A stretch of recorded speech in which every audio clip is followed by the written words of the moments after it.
नमस्कार, मी राहुल कुलकर्णी. एबीपी माझामध्ये जगभरातल्या सर्व प्रेक्षकांचं स्वागत आहे. आजच्या मधल्या वेळीच्या भागामध्ये 2-3 मुद्दे मी टॅग केलेत. एक म्हणजे कर्नाटकमध्ये काल जो विधानसभेचा निकाल आला आणि ज्याच्यामध्ये भारतीय जनता पार्टीचं अक्षरशः पानिपत झालं, तर त्याच्यानंतर त्या निकालाचं विश्लेषण करत असताना आज वेगवेगळ्या वर्तमानपत्रामध्ये आणि काही राजकीय भाष्यकारांनी सुद्धा जी मतं व्यक्त केली आहेत, जसं की श्री योगेंद्र यादव आहेत, तर त्यांच्या मताप्रमाणे 2024ला भारतीय जनता पार्टीचा किंवा नरेंद्र मोदी यांचा पराभव होऊ शकतो. मधल्या काळामध्ये श्री अजित पवार हे लातूरच्या दौऱ्यावरती आले होते. त्यावेळेला राष्ट्रवादी काँग्रेसची काही आमदार मंडळी होती तिथे आणि मी त्यांच्याशी बोललो.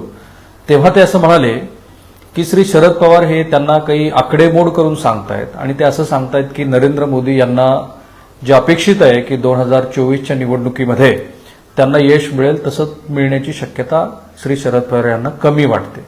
त्यांना असं वाटतं की हळूहळू जी काही राजकीय परिस्थिती बनत चाललेली आहे ते पाहता कदाचित नरेंद्र मोदी यांचा पक्ष म्हणजे भारतीय जनता पार्टी 220 ते 250 या दरम्यानच थांबेल आणि त्यानंतर भारतीय जनता पार्टीने जे काही राजकारण केलं म्हणजे मित्रपक्ष त्यांना जे सोडून गेले किंवा त्यांची जी एक वैचारिक बांधिलकी आहे उजव्या विचाराची, त्यामुळं ज्यांचं राजकारण राज्य पातळीवरती या विचारधारेपेक्षा वेगळं आहे तर त्यांना कदाचित भारतीय जनता पार्टीबरोबर जाणं शक्य होणार नाही आणि त्या स्थितीमध्ये 2024लाच नरेंद्र मोदी यांचा जो काही आत्ताचा विजयाचा वारू आहे तो कुठेतरी आपण रोखू शकतो असं त्यांना वाटतं.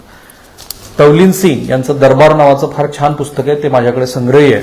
त्या इंडियन एक्सप्रेस दर रविवारी त्या कॉलम लिहित असतात. तर त्यांनी आजच्या त्यांच्या कॉलममध्ये लिहिलंय, there is another message for the BJP from Karnataka. In a state election where you make the Prime Minister your main campaigner and send him off on endless road shows in convoy of SUVs decked with marigold petals, you take a serious risk. If the Prime Minister is the main candidate, then he will be personally blamed when defeat comes instead of victory. आणि असं काल वेगवेगळ्या भाष्यकारांनी मत व्यक्त केलंच आहे. जसं भारत जोडो यात्रेचा, राहुल गांधी यांच्या भारत जोडो यात्रेचा कर्नाटकमध्ये फार प्रभाव पडला आणि त्यामुळं कर्नाटकमध्ये काँग्रेसला यश मिळालं असं मानलं जात असताना रामचंद्र गुहा जे राजकीय भाष्यकार आहेत, इतिहासकार आहेत, त्यांची द वायरसाठी करण थापूर यांनी जी मुलाखत घेतली त्याच्यामध्ये ते असं म्हणतात की भारत जोडो यात्रेचा केवळ 10% परिणाम कर्नाटकच्या निवडणुकीमध्ये झाला. तिथले वेगवेगळे मुद्दे होते. पण इथे तवलीन सिंग असं म्हणतात की कर्नाटक सारख्या राज्यामध्ये की जिथे तुम्ही सातत्यानं किंवा कुठल्याही प्रादेशिक राज्याच्या निवडणुकीमध्ये भारतीय जनता पार्टी पंतप्रधानांना जे रोड शो करायला लावते त्याचा अंतिम परिणाम हा जो काही पराभव होतो त्याला पंतप्रधानाशी जोडला जाईल, जसं कालपासून म्हटलं जातं. दुसरे एक भाष्यकार आहेत महाराष्ट्रातले ज्यांनी लोकसत्तामध्ये लेख लिहिलाय की हा निकाल का महत्वाचा आहे. त्याच्यामध्ये श्री सुहास पळशीकर असं लिहितात की माध्यमांनी खूप प्रयत्न करूनही कर्नाटकची निवडणूक ही मोदी विरुद्ध राहुल गांधी अशी झाली नाही. त्यामुळे राज्यातील भाजपच्या सरकारचा जसा कस लागला तसाच तो मोदींच्या नेतृत्वाचाही लागला. व्यक्तिशः मोदींची लोकप्रियता कमी झाली आहे का हा कदाचित वादाचा मुद्दा ठरेल, कारण त्यांच्यावर अनेक किलो फुलांचा वर्षाव तर केला गेला खरा, पण राज्य सरकारच्या इतकेच असमाधान केंद्राबद्दलही असल्यामुळे डबल इंजन असूनही कोणतेच इंजन काम करत नसलेल्या गाडीची अवस्था होऊन भाजपला पराभवाचा सामना करावा लागला. म्हणजे तवलीन सिंग असतील किंवा सुहास पळशीकर असतील ते या पराभवाला कुठेतरी नरेंद्र मोदी किंवा त्यांच्या केंद्र सरकारचा जो कारभार आहे त्याला अॅट्रिब्यूट करतात. आणि आज महाविकास आघाडीची जी बैठक होणार आहे आणि त्याआधी राष्ट्रवादी काँग्रेसमध्ये जे काही घडलं या दोन घडामोडीच्या वेळेला आज ज्या बैठक होईल त्या बैठकीमध्ये ऑब्व्हियसली पुढची त्यांची रणनीती काय असावी आणि ती कशी एकत्रित मूठ बांधून आपल्याला भारतीय जनता पार्टीच्या विरोधात घेऊन जायची आहे याचीच चर्चा होण्याची दाट शक्यता. जशी काल श्री उद्धव ठाकरे यांनी आपल्या आमदारांच्या बैठकीमध्ये सांगितलं की जसं कर्नाटकमध्ये झालं तसं महाराष्ट्रामध्ये सुद्धा आणि देशामध्ये सुद्धा नरेंद्र मोदी आणि भारतीय जनता पार्टीचा पराभव करणं शक्य आहे. सो आता कालपासनं ही चर्चा खूप जोरात सुरू झाली की काय 2024ला श्री नरेंद्र मोदी किंवा भारतीय जनता पार्टीला 2019च्या निवडणुकीमध्ये जे 303 जागाचं यश मिळालं तसं ते मिळेल का. याच्या आधी तुम्हाला आठवत असेल तर ज्या वेळेला प्रशांत किशोर यांनी काँग्रेस पक्षाला हाऊ टू रिज्युनेट काँग्रेस पार्टी असं प्रेझेंटेशन दिलेलं होतं. त्यातला काही भाग माध्यमामध्ये लीक झाला. त्यावेळेला त्यांचं असं म्हणणं होतं की दक्षिणेतली काही राज्य आणि पूर्वेकडची काही राज्य याच्यामध्ये जर भारतीय जनता पार्टीचं आपण गणित बिघडवू शकलो तर कदाचित 2019ला ज्या 303 जागा भारतीय जनता पार्टीला मिळाल्यात तर तशा त्या मिळणार नाहीत. अर्थात श्री देवेंद्र फडणवीस यांनी काल महाराष्ट्राला माध्यमाशी बोलत असताना असं सांगितलं की ना या निवडणुकीचा महाराष्ट्रावरती काही परिणाम होईल ना लोकसभेवरती काही परिणाम होईल. पण जरा थोडी आकडेमोड करून बघू. काही अशा घडामोडी ज्या भारतीय जनता पार्टीच्या सहयोगी मित्राबद्दलच्या होत्या त्या घडल्या. जसं पंजाबमध्ये बादल त्यांना सोडून गेले, बिहारमध्ये नितीश कुमार सोडून गेले आणि महाराष्ट्रामध्ये श्री उद्धव ठाकरे सोडून गेले. 303 ज्या लोकसभेच्या जागा 2019ला भारतीय जनता पार्टीला मिळाल्या होत्या त्यातल्या काऊ बेल्टमधल्या 2-3 राज्यांचा फार मोठा वाटा होता बिहार आणि महाराष्ट्राचा, उत्तर प्रदेशचा. महाराष्ट्र हे देशातल्या दुसऱ्या क्रमांकाचं सर्वाधिक जागा असलेलं राज्य आहे. तर महाराष्ट्रातल्या 48 जागांपैकी भारतीय जनता पार्टीला 2019ला 23 जागा मिळालेल्या होत्या तर शिवसेनेला उद्धव ठाकरेंच्या 18 जागा मिळालेल्या होत्या. म्हणजे दोन्ही पक्षांनी मिळून त्यावेळेला 41 जागा जिंकल्या होत्या. राष्ट्रवादी काँग्रेसला केवळ 4, एआयएमआयएमला 1 आणि इंडियन नॅशनल काँग्रेसला इथे 1 जागा मिळाली होती. त्याचप्रमाणे बिहारमध्ये जेडीयू बरोबर ज्यावेळेला मिळून भारतीय जनता पार्टीने निवडणूक 2019ची लढवली त्यावेळेला दोन्ही राजकीय पक्षांना मोठा फायदा झाला होता. भारतीय जनता पार्टीला 17 आणि जेडीयूला 16 जागा मिळालेल्या होत्या. तसंच जिथे आता हिमाचल प्रदेशची निवडणूक झाली त्या हिमाचल प्रदेशमध्ये आहेत जागा 4 आणि 4च्या 4 जागा ह्या भारतीय जनता पार्टीने जिंकल्यात. पण आपल्याला माहिती आहे की अत्यंत काटेची टक्कर होऊन सुद्धा भारतीय जनता पार्टीला आत्ता विधानसभेच्या निवडणुकीमध्ये विजय मिळवता आलेला नाहीये हिमाचल प्रदेशमध्ये. तीच स्थिती जर आपण कर्नाटकची बघितली तर कर्नाटकमध्ये ज्या जागा होत्या कर्नाटकमध्ये त्या कर्नाटकच्या जागांचे जे तपशील आहेत ते बघितले तर कर्नाटकमध्ये जागा आहेत 28. तिथे भारतीय जनता पार्टीला जागा मिळाल्या होत्या 25 आणि काँग्रेस आणि इतर पक्षाला केवळ एक जागा मिळालेल्या होत्या.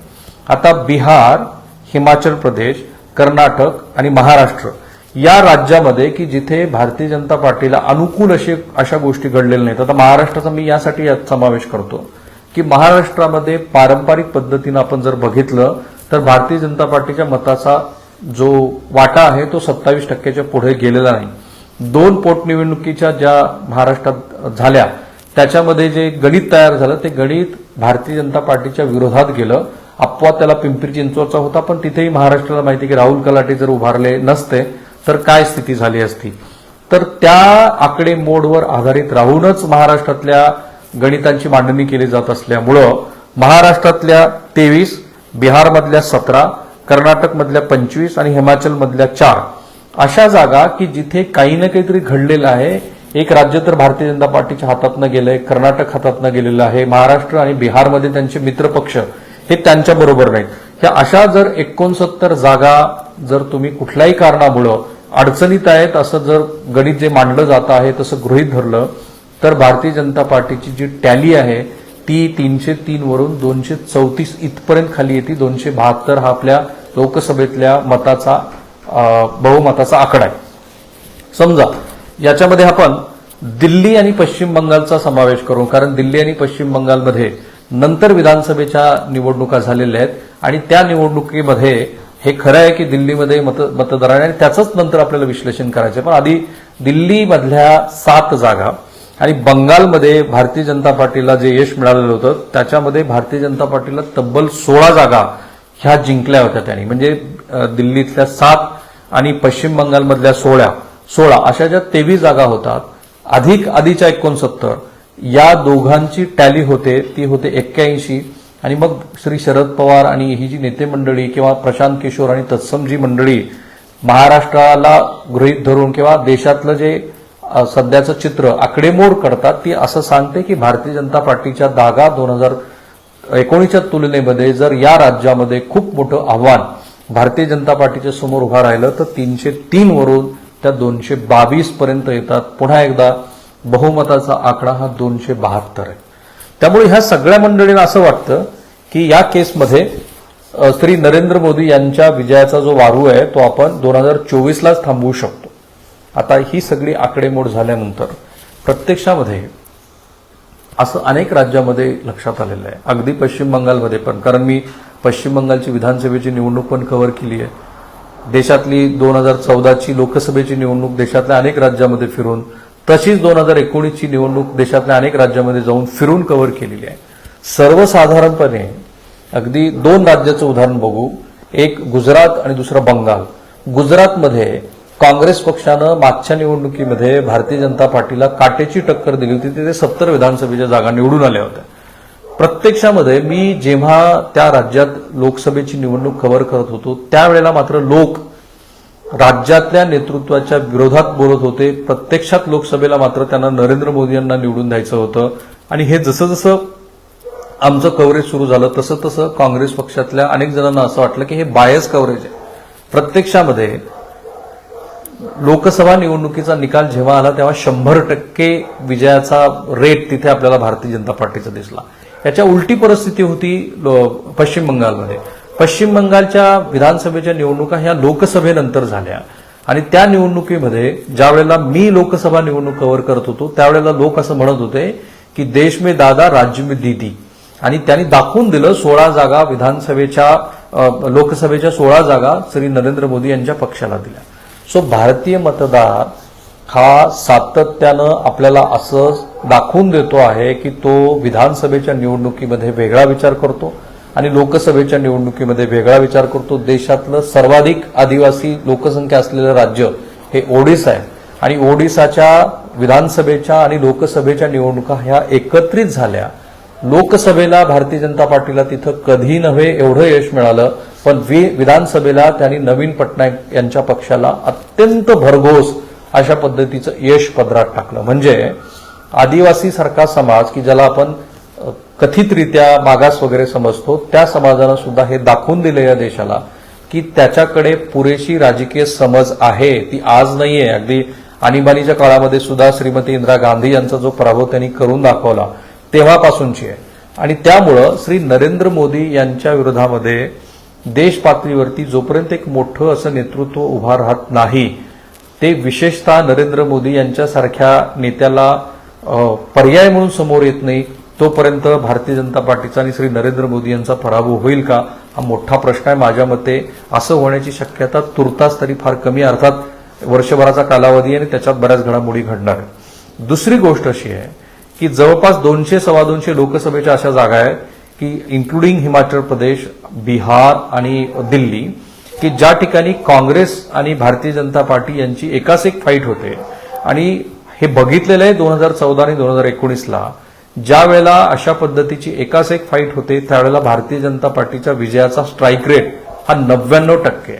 अर्थात श्री राहुल गांधी यांची भारत जोडो यात्रा आणि त्यानंतर जर काही खरंच वातावरण बदललेलं असेल तर थोडा बहुत इकडे तिकडे परिणाम होऊ शकतो. पण आजही बऱ्याच जणांना श्री राहुल गांधी आणि श्री नरेंद्र मोदी यांची तुलना केली तर नरेंद्र मोदी हे अधिक उजवे वाटतात. जसं इंडिया टुडे ग्रुपच्या सर्व्हेमध्ये पण आपण बघितलं होतं की श्री नरेंद्र मोदी यांच्याबद्दल लोक अधिक उत्साहित आहेत, अधिक विश्वास त्यांच्यावरती ठेवतात. एवढंच नाही, आता अगदीच विजापूर, इंडी वगैरे या भागामध्ये या विधानसभेच्या निवडणुकीमध्ये जेव्हा मी फिरलो त्याही वेळेला मला हे जाणवलं की विधानसभेमध्ये लोकांचा तिथल्या स्थानिक भाजपा नेतृत्वाबद्दलचा दृष्टिकोन वेगळा आहे, पण ते ज्या वेळेला केंद्रामध्ये मत देतील त्यावेळेला कदाचित तो वेगळा असू शकतो. आणि म्हणून मी म्हटलं की हे जे अरिथमेटिक, ह्या ज्या चर्चा आहेत त्या चर्चा जर आपण बघितल्या तर जर तिथे टीना फॅक्टर असेल, देर इज नो अल्टरनेटिव्ह, तर मग श्री नरेंद्र मोदी यांचा भारतीय जनता पार्टीचा पराभव करणं इतक्यात शक्य आहे का? अर्थात हे स्पष्ट होत चाललेलं आहे की जेव्हा जेव्हा प्रादेशिक पातळीवरच्या निवडणुका असतात तेव्हा पंतप्रधानांनी कितीही आग्रह केला आणि कितीही प्रचार केला, कितीही हिंदुत्ववादी वातावरण निर्माण करण्याचा प्रयत्न केला, कितीही पॉलरायझेशन केलं तरी लोक हुशार आहेत. ते प्रादेशिक नेतृत्वाकडेच बघून मतदान करतात. पण देश पातळीवरती अजून तरी श्री नरेंद्र मोदी यांच्या लोकप्रियतेला फारसा पर्याय कुठल्याही विरोधी पक्षाकडे आहे असं वाटत नाही. तुमची जी मतं आहेत ती या व्हिडिओच्या कमेंट बॉक्सखाली जरूर टाका. मला माहिती आहे की तुमची काही विशिष्ट धारणा असणारच आहे, ती धारणा तुम्ही व्यक्त करा. त्यातल्या काही चांगल्या सूचना असतील तर त्या आम्ही जरूर गृहीत धरू, त्याचा आम्ही आमच्या पुढच्या कार्यक्रमामध्ये समावेश करू आणि पुन्हा एकदा लोकांमध्ये जाऊन त्याची चाचपणी करतोच, आपण करत राहू. सो थांबूया आपण इथे. एबीपी माझा, उघडा डोळे बघा नीट.